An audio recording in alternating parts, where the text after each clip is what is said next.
I'm Carys and Busayo, And I'm Busayo Twins, and you're listening to Over the Top, Under the Radar. a weekly look at the stories in the news that are being overreported and the ones going completely under the radar and not being talked about enough. My co-host this week is the phenomenal Busayo Twins, an activist, political influencer, and the creator of Everything is Political. Hello. Hello. Thank you for having me. This is going to be so annoying, but also you're a young person, Busayo. You're young, aren't you? Yeah. But I mean, right. everyone's young. I'm not as young as the youngest, though. Are you a Gen Z? What kind of... No. I'm a millennial. I'm a zillennial. I'm 94. Okay. Yeah. I mean, wow, that's okay. I'm a child of the 80s, so I feel Yeah, but like... that's like 4 years. Only 4 years. Not much happened then. In those 4 years. It's true. Not much happened. Okay, 94 feels young. 94 feels young. You must be. Sure, you're on the cusp of like... Yeah, I try to say this, but then the younger ones, they're looking at me like you're born in the 1900s or something. And I'm like, oh yeah, I am. Well, I consider you a young person, so there you go. That's in my head. You're like you. my go-to person who knows about the youth. Oh. And tell me about Everything is Political, because I'm not sure if everyone listening will have watched it. Tell me a bit about that. Yeah, sure. It's a Instagram series on, it was a series on Instagram that basically tries to break down how different things that we don't consider political and highlight how they are political. And the idea is to kind of get everyone who says they, haven't got an appetite for politics to feel like actually at your entry point, you are political. So whether you like beauty or football or sport, I just kind of zoom into the political lens of that. And hopefully by that point, everyone can kind of see how not only are they political by virtue of what they engage with, but then they have the power to kind of use those levers of change to create bigger change in society. Busayo and I have taken a look at the news agenda, and we've each picked one story we think the media has gone over the top on this week and one that we think has flown under the radar and not been talked about enough. And Busayo, you're going to kick us off, I think. Yes, I am. So my over the top for this week is Iran and the attacks happening in that region. So on the weekend, as many of you would have known, the US and Israel attacked Iran and framed it as a preventative measure in an attempt to undermine Iran's military capabilities and ultimately destabilize the region in the process. Why, people are asking? Obviously, that's the big speculation. But what it seems like, and for those people who are well versed in geopolitics, it's to fulfill, Israel's desire for a greater Israel and kind of establish itself as a big regional power in that place. And Iran is probably the biggest barrier to that happening, right? Iran refers to itself as the part of the axis of resistance who tries to pull back or push back, should I say, American imperialism in the region. Of course, it's the Iranian leadership has played a big part in, I guess, sponsoring and arming Hamas as well, who has played a big part in, challenging the genocide in Palestine as well. So that's what's happened over the region. In retaliation, obviously, Iran now has retaliated with strikes against military targets in Israel, Bahrain, Saudi Arabia, Qatar, UAE, Iraq, where else now Cyprus as well. And its idea is that it's trying to say, all of you who are surrounding and aiding and abetting this kind of Western imperialism, we're going to respond as they should. But it should be noted that Iran has always said it never wanted to get to a point of this military attacks. It's always tried to seek diplomacy in that way, but things have escalated. So, yeah, I mean, is there anything, it's hard to miss the story. Is there anything about the media coverage that annoys you or you think is missing the point when you look at how this invasion has been covered? Yeah. No, of course. I feel as though the media, Western media, wants to frame this as Iran's nuclear capabilities are here to threaten and destabilize the world. And therefore, Iran is the bad guy. And so therefore, we should all support our leaders in, preparing for and attacking. But really and truly, what we miss is that it's framed as a preventative attack, meaning Iran never actually struck any of these people in the first place. So how you can frame a preventative attack by being a perpetrator is beyond me. So I think that's probably the main thing there. Yeah, it's kind of a wild one, isn't it? Because the Trump administration was in talks with Iran. And as you said, Iran has shown willingness to engage in talks. And preemptive strike, I mean, going back to the Iraq war, just kind of seems now to be the excuse that you give when you've done something wild and you don't want to just be like, I'm just wiling out. So you're like, they were going to attack us. And it's like, we Yeah. haven't really had, there's not been a lot of interrogation by the media of like this preemptive strike claim. Yeah, it feels like people are just taking that as read. They've spent decades, creating this idea of who terrorists are and who the bad guys are. So all they have to do is momentarily dip into our subconscious about, that kind of stuff, and we believe it. It's a lot harder to kind of justify to, your population how the people who you've described and illustrated as terrorists are actually like the victims in this. And then, of course, you've had a genocide that's happened, for at least the most recent genocide in the last 2 to 3 years. And you're going to say that the person who you're going into war with or supporting, who also supported the genocide, is on the right side. There's too many narratives in there that people are not interrogating. I think, though, social media is doing its best to kind of question that a lot more. Yeah. And I mean, like, the name for the operation is Epic Fury. And I just like, this is such a minor point, but I just feel like this weird, like, branding, like, I find it's so hard to take seriously when this is when the American government's like Epic Fury. It sounds like a video gamer has like named this operation. But I think that I think there's a few things about it, right? So we get this American attack on Iran, American-Israeli attack on Iran. We're told it's preemptive. There's very little evidence to suggest that it is. And I think for those of us familiar with the history of Iran, there's a reason that British and American people can't travel freely to Iran. Like, the long history of the US and the UK destabilizing Iran. I mean, let's be real. It began with Britain. We used to literally just extract Iranian oil, take pretty much all of the profits. And then when a government came into place that was like, maybe Iranians should keep this oil money, we were like, we need to do a coup with the CIA. So it's like we're continuing a long tradition of like treating Iran and basically the oil that it controls as like part of our extended empire playground. And the UK's role in this is still like a bit unclear. But yeah, I guess the third thing to say is like, this isn't the first time this has happened. Probably it's not the last time that Iran's going to just find that its country's been destabilized. And you can say that and not like the Ayatollah. And I think that's another thing I found a bit hard about the press coverage. Like, you can say this was like illegal, illegitimate, not okay. And that doesn't mean you're caping for the Ayatollah or for the regime. Yeah, it's possible to not be a fan of the Iranian regime, to be horrified by the brutal repression that's gone on, and also not think the right solution was for Netanyahu and Trump to just start like killing and bombing people. Including a whole school, a school filled with young girls. I think the main point around that, which has been quite contested, obviously, and quite controversial online, especially given, testimonies and conversations from some of the Iranian diaspora, is that regardless of your attitude or your feelings about who governs you, it is against international law just to elect yourself as the defender of truth or the protector of rights, when on top of that, you have no track record of being the defender of truth or, the defender of rights. So I think regardless, I think it's more so, it doesn't matter whether you support Iranian leadership or that regime. It's the idea that we're saying our governments have no jurisdiction or no moral authority to enter and then say this is what they want, how they want the world to look. I think that's the distraction. I think it's saying, I don't actually really, in all honesty, I actually don't care how you feel about your government. What I'm saying about my government is that I don't think we should launch ourselves into illegal war in the name of something I know my government is not fighting for. Yeah. And I mean, it's just, especially if you look at Trump or if you look at other Western governments, like, it's interesting that we really care about tyranny when there's a financial interest. Like, we're not too bothered about Congo or Sudan or Gaza, but Venezuela, I mean, the weird Boxing Day bombing of Nigeria, Iran, it's like there's a common denominator here, and it's money. It's not tyranny.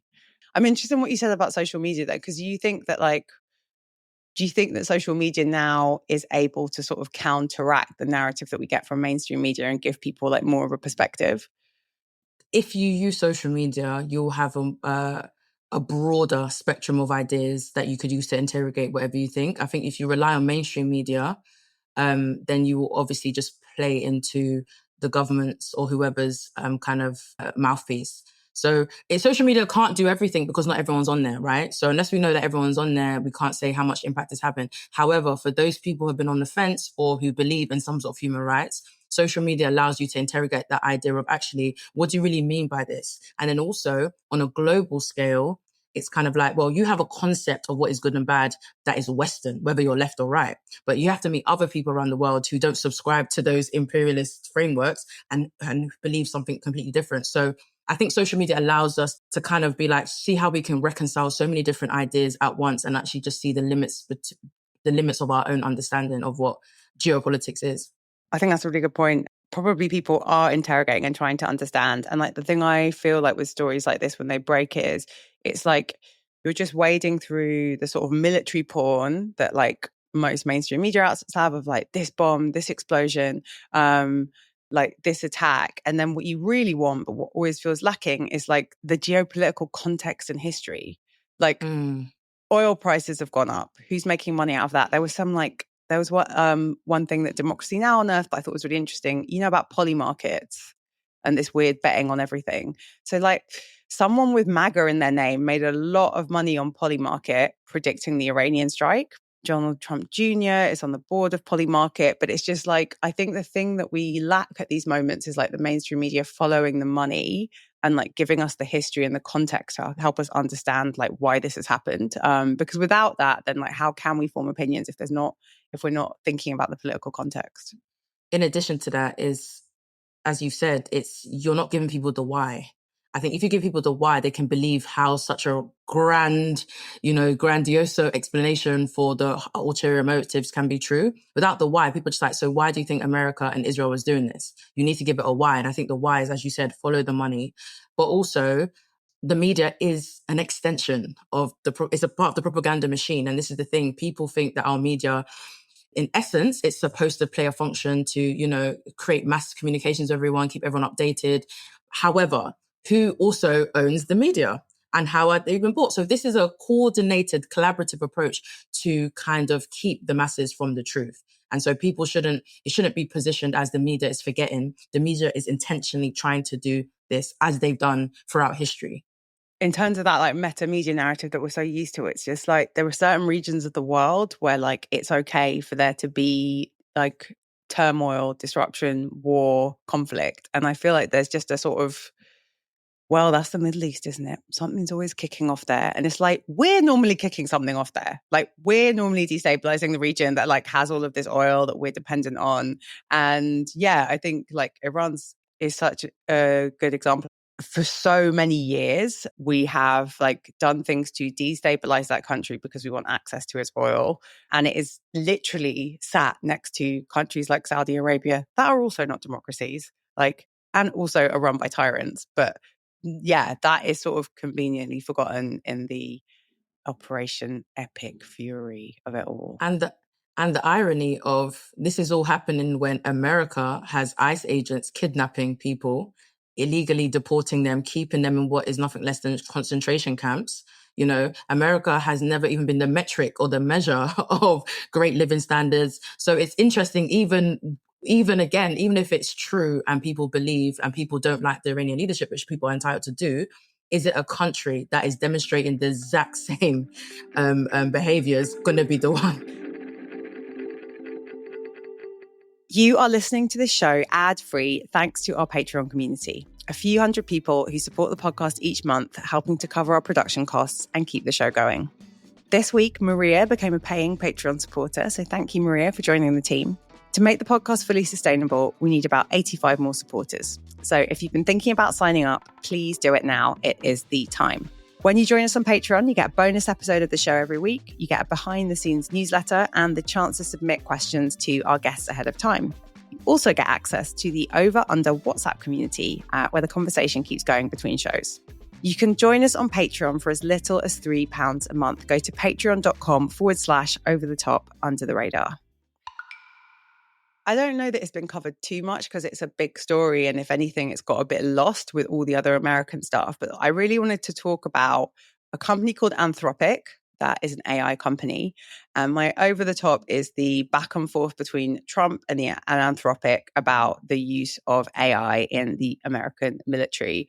So yeah, I'm not sure this had too much coverage, but I think there's a couple of things I'd love to get into with you that feel quite important. So if you've missed this story, because I mean, it's hard to have missed Iran, but the company Anthropic, if you use AI tools, it makes Claude, so an alternative to ChatGPT, has got into a beef with the US government and Donald Trump because it has refused to give the US military unfettered access to its AI tools. So to be clear, this company is not saying it won't work with the US military or Department for Defense.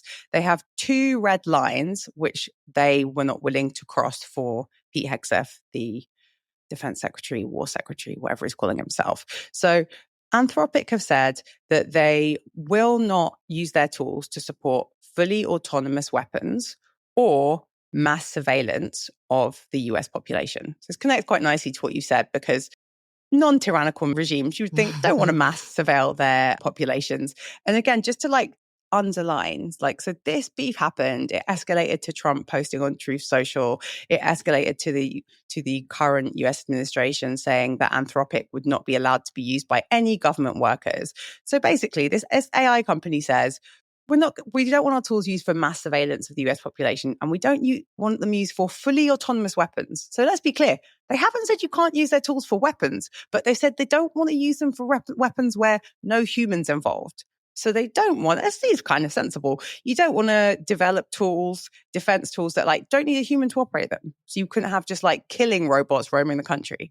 Now, these red lines, which I mean, to me seem like the bare minimum, annoyed the Trump administration. The CEO of Anthropic, Dario Amodei, kind of doubled down in public, saying that there was an ethical line. I mean, if you've been paying attention to American tech companies, the notion of ethics just almost seems like a bit kind of I'm like, ooh, how quaint. Literally. No one else has those. And so basically, there was a really public beef. It played out through Truth Social. And a couple of things happened that I think are important for us to understand. So one, a company that didn't behave how the Trump administration wanted was then told it could not be part of the supply chain. It was treated the way that companies like TikTok that are owned by owned in China were treated. So because you're not doing what we like, no one in the public sector can use you. And that is genuinely new and pretty chilling. And then I think the second thing that happened in that story that it's really important for us to understand is that OpenAI, the makers of ChatGPT, backed by Microsoft, one of the biggest AI companies, kind of publicly at first said, yeah, we've got those red lines too. We don't want to be mass surveilling. We don't want to be doing autonomous weapons. Then they signed a contract with the Pentagon a couple of days ago. So one company tried to take a stand and was punished. And then another company, which apparently has the same ethical standards, has now signed a contract with the defense, with the Department of Defense. And I guess I feel like we're not digging into the precedent that's being set here. Why would a government be annoyed about not being able to use AI for mass surveillance and autonomous weapons if they weren't planning mass surveillance and develop autonomous weapons? So for me, it feels like we sort of can't be talking about it enough because it's kind of terrifying. I don't know. Has this been on your radar? Have you seen much of the coverage?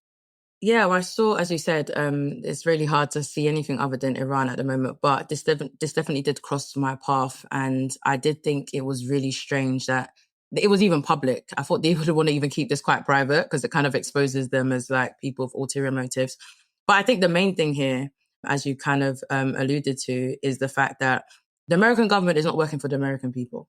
And the tech companies that we all claim to love, but have interestingly been positioned as aiding our day-to-day, requiring all our data, are also not working on our behalf. So it makes me think that society as we see it isn't the sole purpose of what our governments are working towards and what techno companies are trying to improve.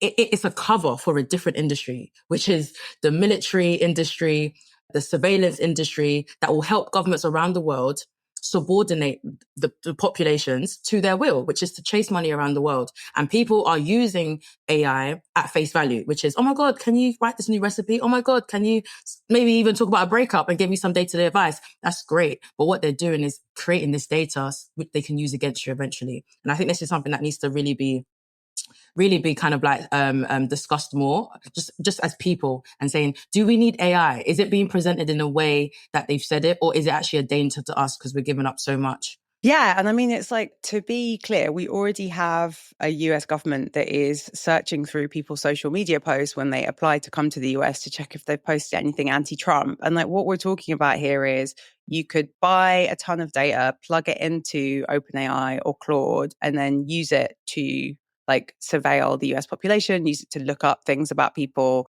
there isn't a privacy law in America. So one of the reasons Anthropic have this red line is that they believe, and they are right, that under current US law, there isn't much in the way of protection. There is a California privacy law that only applies to people in California. But so this is a company doing the bare minimum. Like, they're still very happy to be involved in making weapons.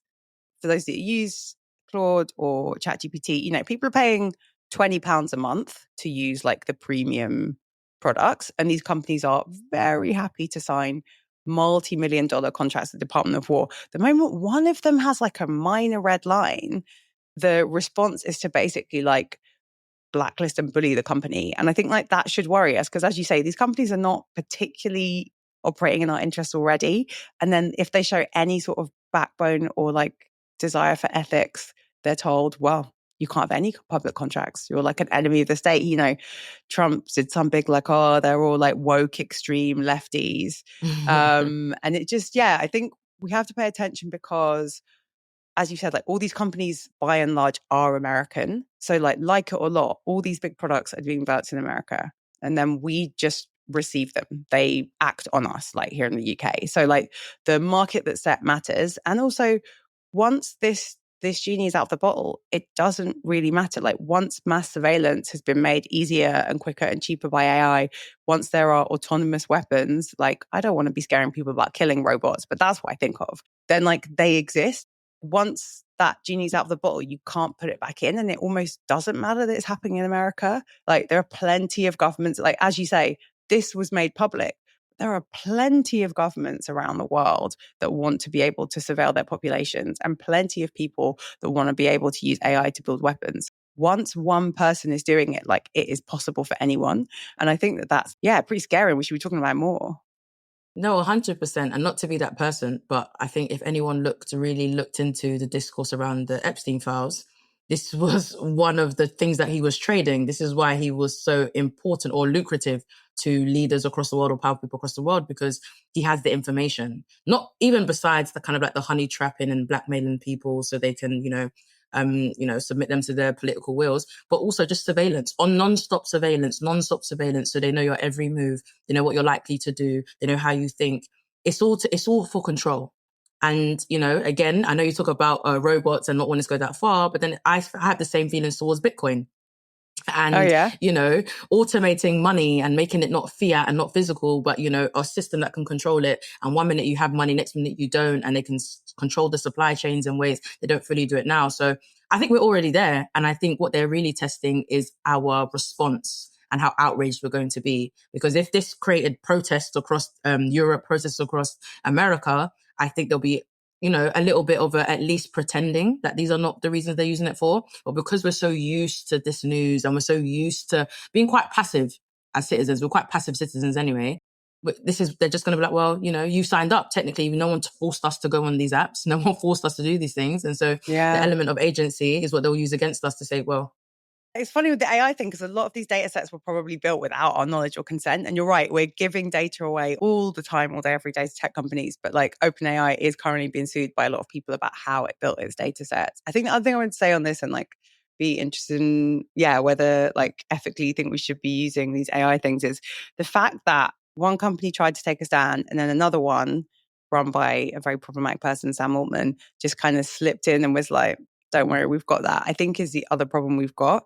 You only need one person to have no ethics and to be willing to collaborate with the Trump administration for something like this to happen. And I guess the CEO of Anthropic used to give all employees that started at Anthropic a book called The Making of the Atomic Bomb. And I think that given what AI companies are playing with now is the potential to do harm on such a big scale, it is a little bit wild that we don't talk about it more. Like, I mean, there's a lot to talk about, but like a company that is not known for its ethics, OpenAI signing a contract with a government that is not known for its ethics is pretty scary. And I don't know that there's like a positive way to spin that. I mean, given that, like, I don't know, do you use AI? Do you use the ChatGPT tools? Do you know what? When it first came out, I was very much like, never. Like, I don't, Same. that kind of like, oh my God. Like, a kind of like a Luddite, like, oh my gosh. And then I moved towards going, okay, for prompts, for certain things, As long as it's all yours, like about structure or grammar, cool. But then very recently, I was just like, I don't think it's worth it. I think also it makes you quite lazy in terms of your thinking a lot of the time. And I felt like, how comes when I have a thought, I want to double check it with ChatGPT, and then when it comes out, it's actually not even good as your original thought. All it does is make it cleaner. So I was like, I don't think it's even superior to your own Yeah, thinking. I've been on a similar journey with it actually. I was like, I'm not touching that. That's scary. That's awful. And then all my friends were using it and they're like, what? You don't use it? And so I started and then like, I don't pay for any of them.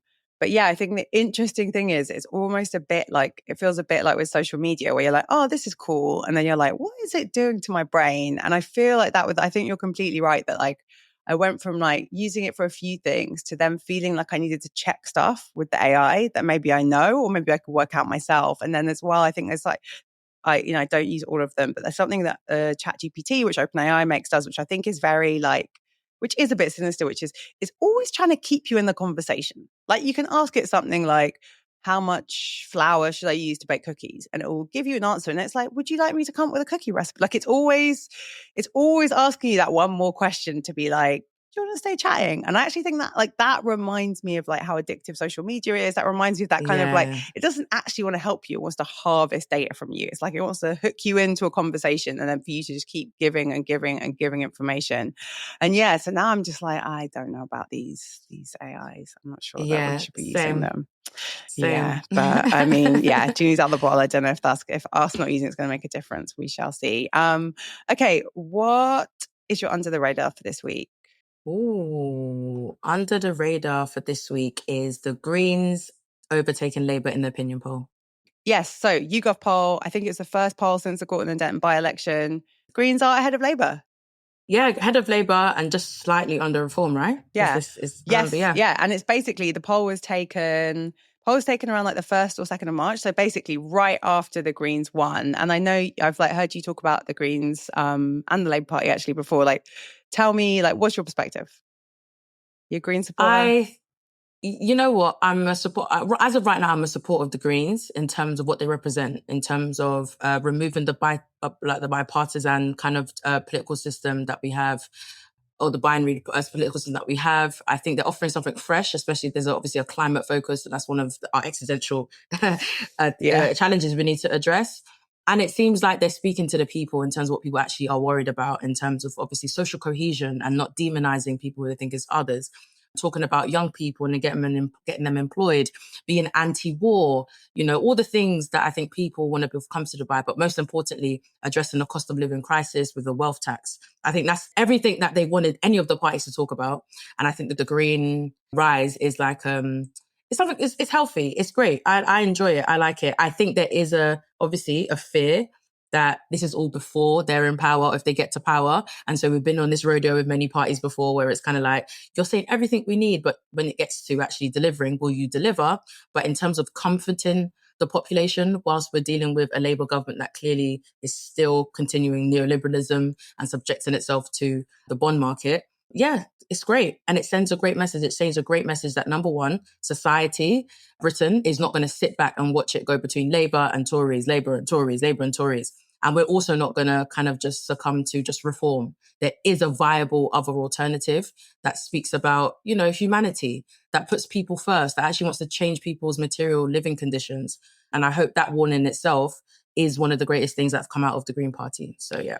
I think it's a really good under the radar because there was lots of coverage about the by-election win, rightly so. But I think the thing that this shows me, obviously one poll isn't the same as an election result, but I think it's interesting, right, that a couple of days after the Greens win, people are much more open to be like, yeah, I'll support them. And I think that is about a big thing that holds people back from voting for the smaller parties is a sense of like, oh, it's a wasted vote. And, that was the Labour message in Gorton and Denton. It's like, I mean, as far as I could tell, they didn't have a positive message beyond it's us to beat reform. And like the Greens, as you say, do have a positive message. And perhaps what's been holding people back isn't that they don't agree that we should like tax the wealthy, isn't that they don't agree climate change is an issue, so they've got a sense of like, well, these people aren't serious. They can't win. So like, I'm not going to vote. And I think this poll is interesting, like partly because it shows once the Greens are taken seriously, there's like a sort of, I guess, like a virtuous circle, right? Once people are like, oh no, they're serious, more people are like, oh, they're serious, yeah, I'll vote them. And I Yeah. think that's cool. But I think the other thing that's really important to note is like, the rise of reform, which like we're all watching, and which is often compounded by the media because they love to write about Nigel Farage and like they love to cover the rise of reform and they love to talk about how it's, they're taking on the Tories and Labour. It's also backed by like a lot of money. Reform got the largest ever political donation last year. They got £9 million, I believe, from I think like a crypto millionaire. And in that same like round of funding, they also got £50,000 from the wife of the person that owns the Daily Mail. So like the green rise is also interesting because like they are not backed by billionaires. They are not like, if you look at that same like report from the Electoral Commission, we can link to it. Like in that quarter when Reform are bringing in £10 million, more than £10 million in donations, the Green Party number is less than 500,000. So like they don't have the money, they don't have the backing of big media elites, and they're still managing to come through as a serious player in our political landscape. And I think that's kind of like exciting, and it almost suggests like what would happen if there was like a media outlet that actually supported the Greens. Like I know Zach has a podcast, but like Yeah. what would happen if a tabloid thought like it's almost like against the odds they're cutting through to people, I guess, because like you say, they've got a message that appeals. Yeah, no, 100%.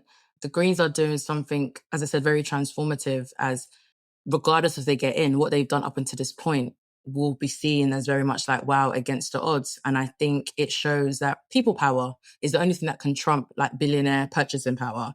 I think our governments and parties beforehand, they tried to buy our votes or buy their election, and therefore didn't even try to convince us of their policies or try and even do any of the work, because they just knew when it comes to a year before elections, we'll come out and promise you everything and nothing, and then you'll vote for us because, as you said, no other options. But now the Green Party is showing us that actually there's another way, which is if all of us who are the little people spend £1, we equate to the big donations of the single billionaire donation. So I hope that is something that is coming out that people are seeing. But I do think left-wing media obviously is quite, it's not as, obviously we haven't got the mainstream media, so it's difficult also for the left to also spread this message and create a cohesive message. It's all fun and games having all this good stuff happen, but if no one's there to tell the people this is how it's all coming together, people won't find the hope that they need to really take it across the line. So here's hoping that the polls are, a reflection of what's to come in many ways, and for the Greens to even perform better. But also there's a lot of work that we as left-wing media or people identify as progressive media need to do to create a coherent message around this. I think that's a really good point. And like, yeah, there isn't an equivalent of GB News, which, Nigel Farage gets to just go on all the time. I think the other thing I wish this poll isn't big enough to know, but I think I'm sort of curious about is also like whether we know that probably a lot of people who are Muslim voted Green because the constituency they just won had a large Muslim population.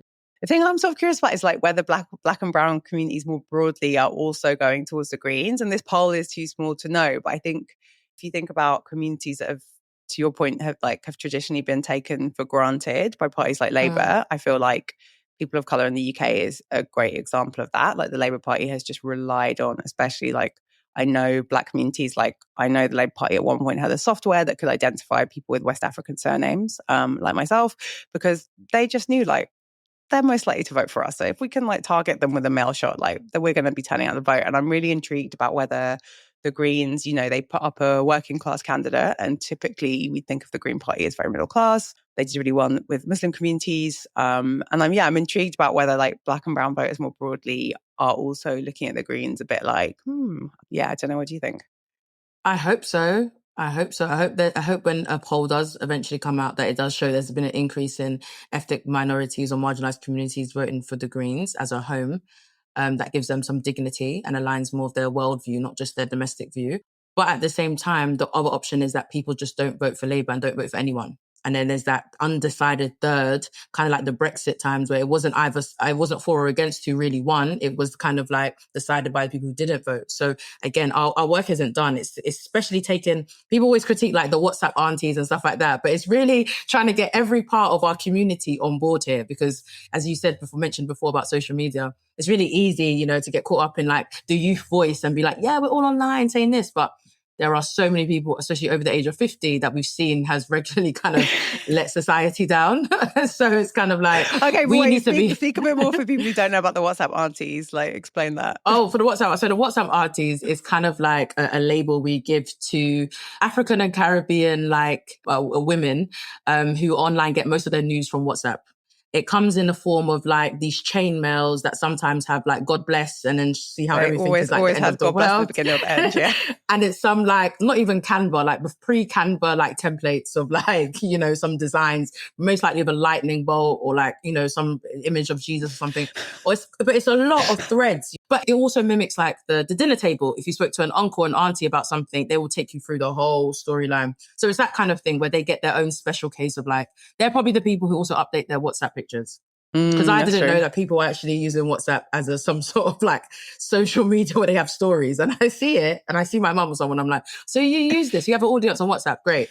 So yeah, so I say that to say for those people, and those people are also traditionally not on mainstream media. They might be on Facebook, that's another parent kind of like company for them. So they're normally not listening to the kind of platforms that we are listening to or on. And so therefore they're kind of out of the bubble. And then whatever Kemi Badenoch says, they kind of see it as for example, like a Nigerian woman speaking sense, rather than being like, we've contextualized this over on a youthful platform Yeah, and her it race varies. is It varies. nothing. Not all the WhatsApp aunties, not all the WhatsApp aunties love coming. But yeah, it's a good it's a good kind of reality check. I've got like a very big family WhatsApp with a lot of family like in Ghana and other countries. And yeah, the content is different. The content is different. Yeah.